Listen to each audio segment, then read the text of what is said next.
Mr. President, I move that we recognize the honoree, our minority leader, ang kokote ng Senado, Senator Aquilino Coco Pimentel III.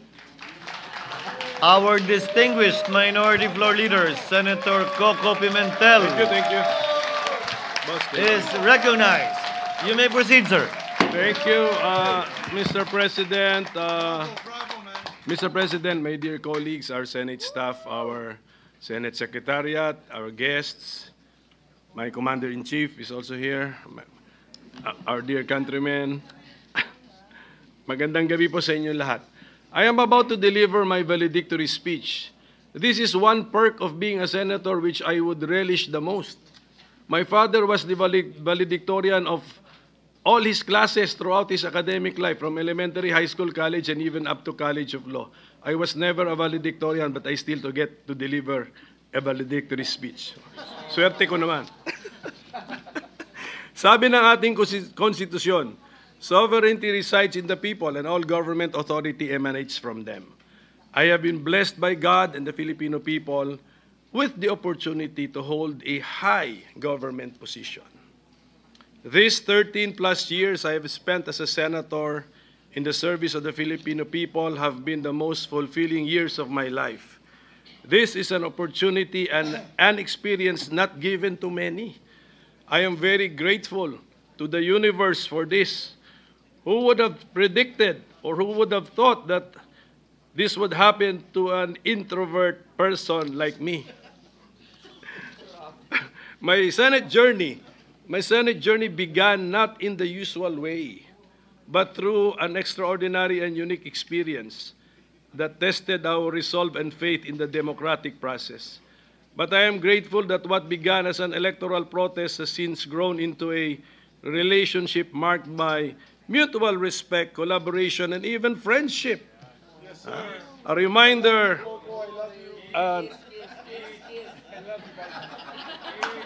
kumpare pa.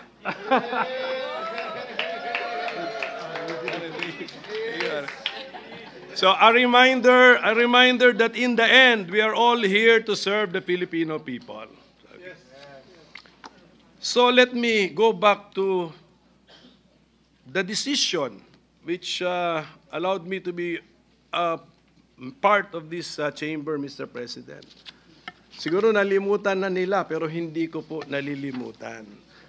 Yung mga senador who voted to allow me to sit in the Senate in my protest way back in August 11, 2011. Pia Cayetano. So, hindi ko nalilimutan yun, Pia. So thank you very much.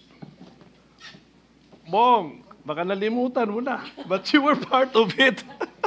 Thank you very much, Bong. And of course, returning Senator Kiko Pangilinan and former Senator Greg Onasan and Sonny Trillanes, and also Lito Lapid was a member of the SET. And I just want to make it of record, Mr. President, the justices from the Supreme Court who made possible my stint as a senator, then Senior Associate Justice, the chairman of the SET, Antonio Carpio, Associate Justice Teresita Leonardo de Castro, and Associate Justice Arturo Brion.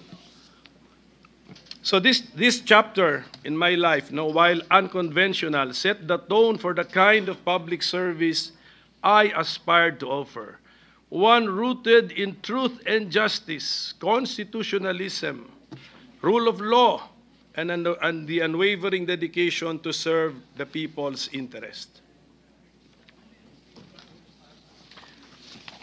Napansin nga ni Senator Risa Ontiveros, because this is our last day, so I'm about to end my tenure as a senator.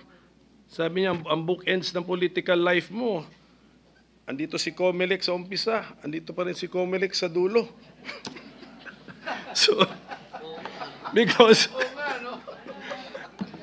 if you remember, my dear colleagues, last December 11, 2024, you were already congratulating me. But that was 6 months ago. So six months later, hindi pa rin tapos ang issue na yon. So, I hope nagdilang anghel kayo nung 6 months ago, Mr. President. In 2016, this chamber entrusted me with the honor of being Senate President, a role previously held by my father, Senate President Nene Pimentel. Can I reveal, Ma'am Lauren, can I reveal that ikaw may kasalanan nito? Yes, opo. Wala po akong ambisyon. Ako po'y tinawagan ni Senator Lauren at sinabihan na, mag-ambisyon ka maging Senate President. Kingmaker ka pala, Lauren. Okay, so for 22 months, I endeavored to uphold my vision of a Philippine society which is just and fair, which saves and shares, scientific, peaceful, educated, healthy, democratic, and which is most of all happy and free with overflowing love of God and country. So passing a law is a collective effort. So together, all of us, during my time as Senate President, we shepherded, we started and/or passed landmark measures. Free tuition, free irrigation, the wage increases for public servants, the doubling of the base pay of military and uniform personnel, free public Wi-Fi, and extended the validity of passports and driver's licenses, care of Senator Grace po, the Bangsamoro Organic Act, Migs sa'yo to, which is the effort of Migs Subiri, the universal access to quality tertiary education, the train law, especially that aspect which lowered personal income tax rates, the ease of doing business, Mental Health Act, to name a few. I would also like to thank all of you for helping me pass and/or for designating me to be the sponsor or co-sponsor of many other laws involving creation of courts, the NBI Modernization Act, the Estate Tax Amnesty Law, the Retail Trade Liberalization Amendments, the creation of the Department of Migrant Workers, sa'yo to, Joel, the Creative Industries Development Act and the Centenarians Act, both laws with the help of IME, the Government Procurement Reform Act, the Archipelagic Sea Lanes Act with the help of TOL, among others. One of the great privileges of serving in this chamber has been meeting and learning from some of the finest minds in our country's political and legislative history. I am grateful to have learned from their wisdom and, of course, from your wisdom, my dear colleagues, and your wit and your statesmanship. My time as minority leader has been most fulfilling too. I have learned a lot having been forced to read almost all of your bills. Totoo. Pero hindi kaya. Kaya I said almost all. So I thank my compatriot in the minority of two, Senator Risa Ontiveros, for electing me as the minority leader. Ganun kasimple yung aming eleksyon, actually, Mr. President. So, iwan ko na lang po sa inyo bilang pakiusap ko ang mga panukalang batas na na-file ko na sumasalamin sa aking mga personal na advokasya. Kabilang dito ang pagtatag ng ospital para sa mga senior citizens. Saan si Senator Bongo? Sana pansinin naman niya ito. Ang modernisasyon ng Philippine Orthopedic Hospital. Ito, pag-isipan niyo po ito na mabuti, ang pagbuwag ng travel tax. Because, nasa Constitution kasi that we have the right to travel, so we do not tax a right.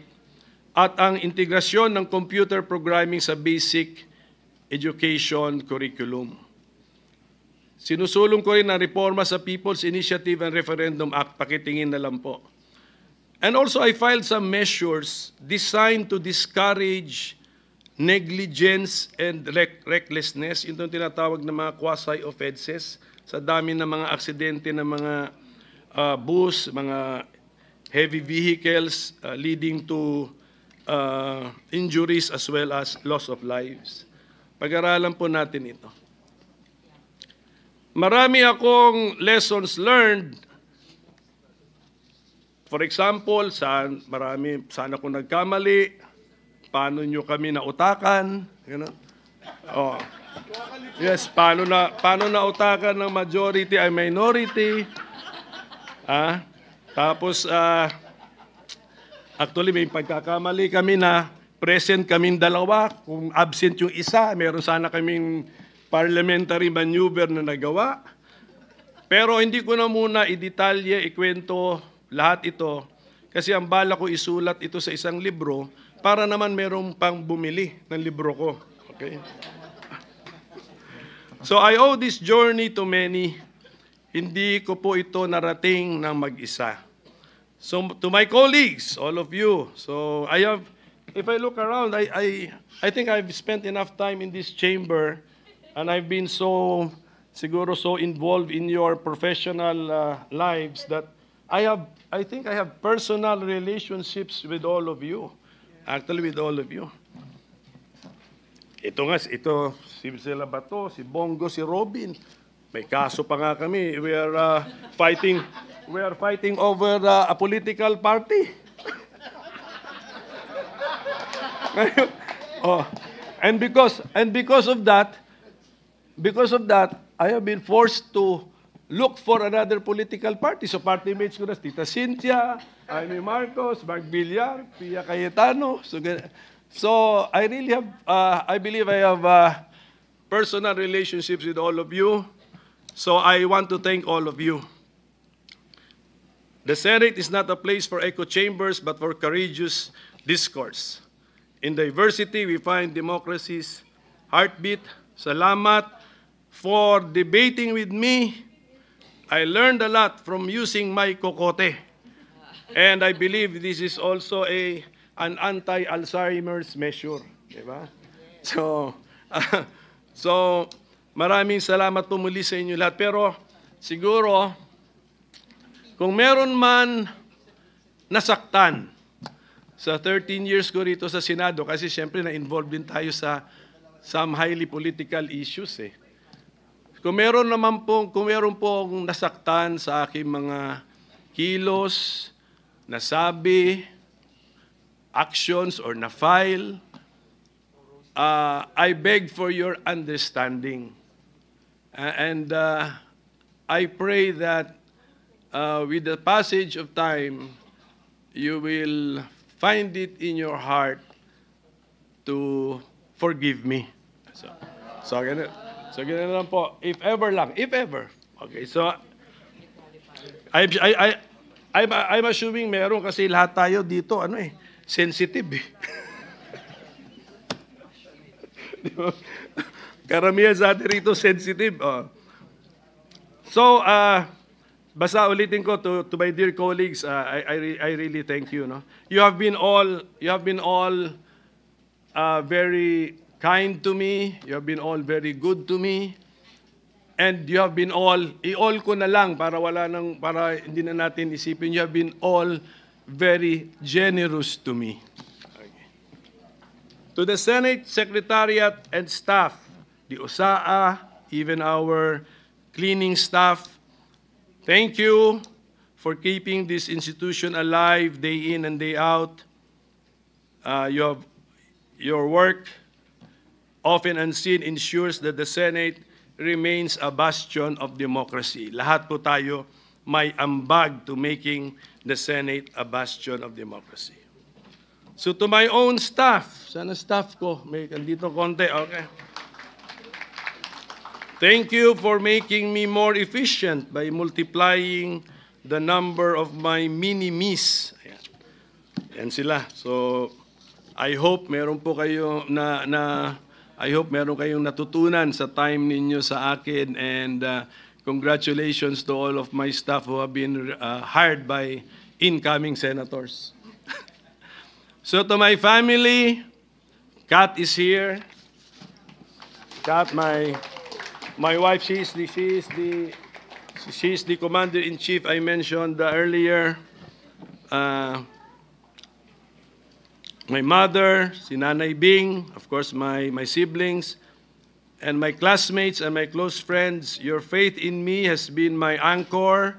Public service demands long hours and personal sacrifice. Thank you for your prayers, understanding, and actual support. To the people of the Philippines, you entrusted me not only with votes, but with your hopes. I hope my service has honored that trust. Though I leave this chamber, I remain your public servant in my capacity as a lawyer and as a concerned and involved citizen, advocating for federalism and faster local development, for a just and fair society, and for preferential focus on the poor. I also leave you with one wish. May the laws you pass rescue the poor and helpless and deliver them from the grasp of evil people, as it is written in Psalm 82:4. I leave carrying with me the lessons from this chamber, the friendships I have made, and the love I have deepened for this country. Public office is borrowed time, and my time here, though ending, will always remain a chapter I will cherish. It has been the honor of my life to serve you as Senator of the Republic of the Philippines. Maraming salamat po sa Sambayanang Pilipinas. Thank you, Senator Pimentel. Duly noted and entered into the record. Session is suspended.